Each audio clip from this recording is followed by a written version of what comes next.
Hey guys, welcome back to my channel. Thank you so much for coming along. I really appreciate all of you coming to listen to me rant, especially today. You're going to like this, you're going to hate this, I don't even care. I'm just going to tell you how it is. So I've been hearing a lot about this whole impeachment process, and there's a lot of opinions out there that are kind of aggravating to me. So it's time for us to address that, and we'll be back in just a minute to do that.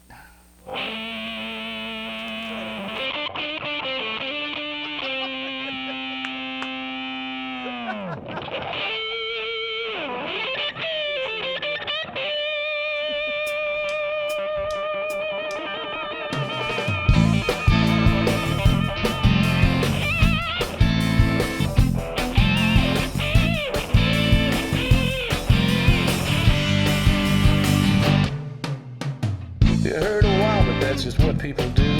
The theory is you always find somebody new. I guess there was a time I believe that was true, but now...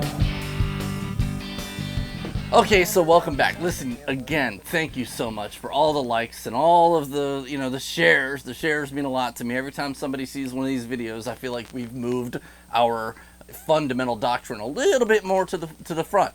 But it's taking time, and I know this, so we're gonna get there. So listen, it's time to talk about the impeachment proceedings. But I'm not gonna talk about this impeachment from a political perspective. This is not an argument over who did what, why, when, which vice president did what, whenever, and which president is doing what now. That's not what we're here to do. We're here to address this from a strictly constitutional perspective in terms of what's going on. And the reason I'm doing this is because I keep seeing things say, on Facebook that say, this is a coup against the president, and this is just a Democratic Party trying to get rid of a duly elected president. Well, it is the Democratic Party trying to get rid of a duly elected president. It absolutely is. But is that wrong?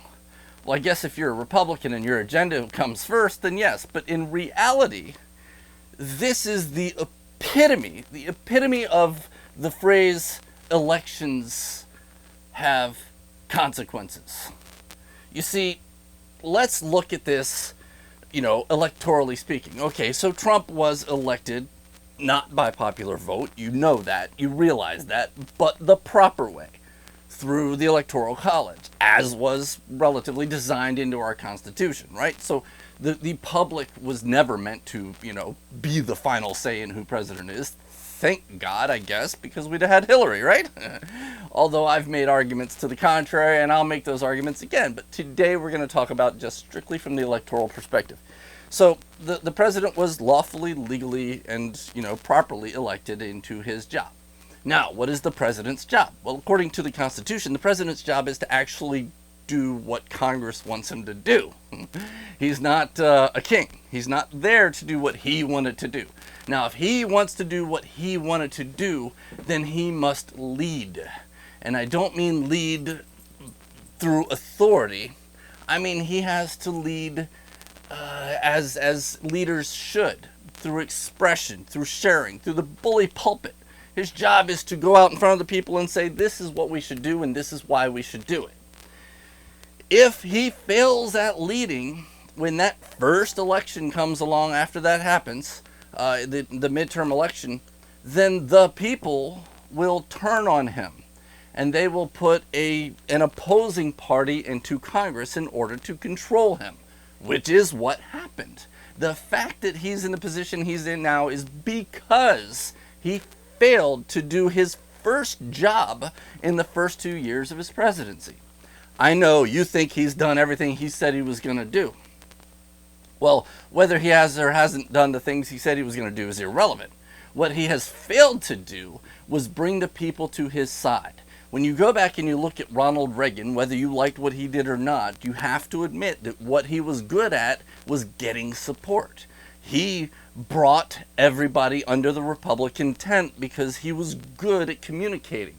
He made friends with people. He opened up to people. He was honest. He had integrity, and he understood what he was talking about, and he could make other people understand what he was talking about. The problem we're having here is we have a guy who, if you disagree with him, you become his enemy. He doesn't try and convince you to join him. Instead, he pushes you farther away from him. He attacks people who disagree with him rather than explaining what he's trying to get done. And that's where he has failed in the biggest part. You know, Donald Trump is the only Republican to have ever lost any House of Congress in his first midterm since the 1950s. My entire lifetime, plus a decade, he has never been able, this has never happened. No president, no Republican president has ever lost a House in the first midterm election. And that is evidence of his failure to communicate. That's the problem. So because Trump was not able to hold both houses coming into the second half of his first term, the Democrats effectively have a mandate. I mean, they were put in office. They ran on, we're going to stop Trump. They didn't run on any reasonable platform. Their platform was, we're going to stop Trump. And in doing so, they won. They got the House. They own it now. This is not our fault. This is your fault. This is Trump's fault. This is Trump's supporters' fault. You guys didn't get out there and vote for him in the Republicans in enough of a manner that the Democrats wouldn't have the power to do what they're doing now. They have that power because they were duly elected for that purpose. You could argue that there was all kinds of interference in the elections and all that. And you could argue that in any direction. So that's kind of a moot point. The point is, the Democrats actually won on a platform of getting rid of the president, and that's what they're doing. So as much as you said, hey, it's our president, he won, sit down and deal with what he's going to do, well, guess what? It's the Democrats in control now. Sit down and deal with the consequences of that election. That is your failure, that is the president's failure, and we are all suffering because of it. That's just the way it is. Now, you might be looking back at what I said about the president's job is just to do what Congress says, and you're probably still, I lost you then. We're going to get more into that when we get into the powers of the presidency, when we're talking about that in our constitutional series, but I'm going to say this right now. Read the Constitution.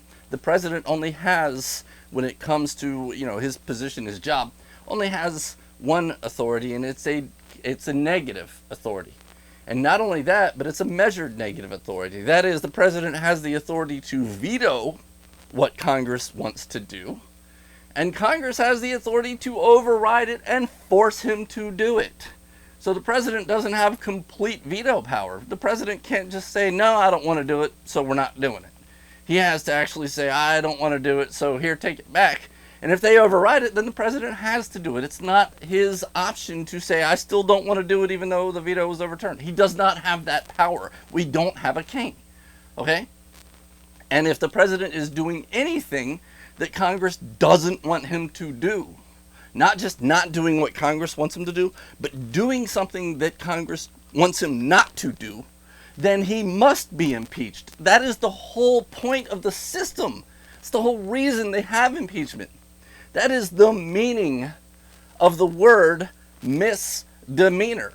If he is performing in a demeanor that is contrary to what Congress wants, then that is misdemeanor. If he is doing it maliciously, then it's maldemeanor, which makes it a high crime.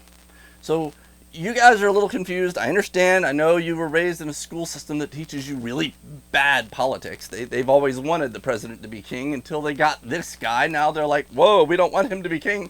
Look, Democrats, I know you wanted Obama to be king. And I know you're going to want this next idiot to be king.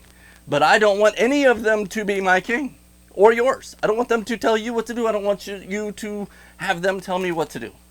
So that's where it is, guys. I'm sorry that this does not jibe with your political philosophy. And I know that it sucks because you feel like the president's doing the right thing, but the reality is you either have integrity or you let the president do what you think is right despite the law. That's all there is to it. So I know I've lost some viewers, but I hopefully have gained some. Hopefully some of you are looking at this honestly, and hopefully you're going to the Constitution to try and challenge what I said, because I want you to, because you'll lose. Yeah, sorry. I love you, but as soon as you read it, you're going to realize where you're at. Hey, Thanks a lot, guys. I know this was a short one. I appreciate you guys paying attention, listening, and arguing with me. Thank you so much. You guys take care. Peace out.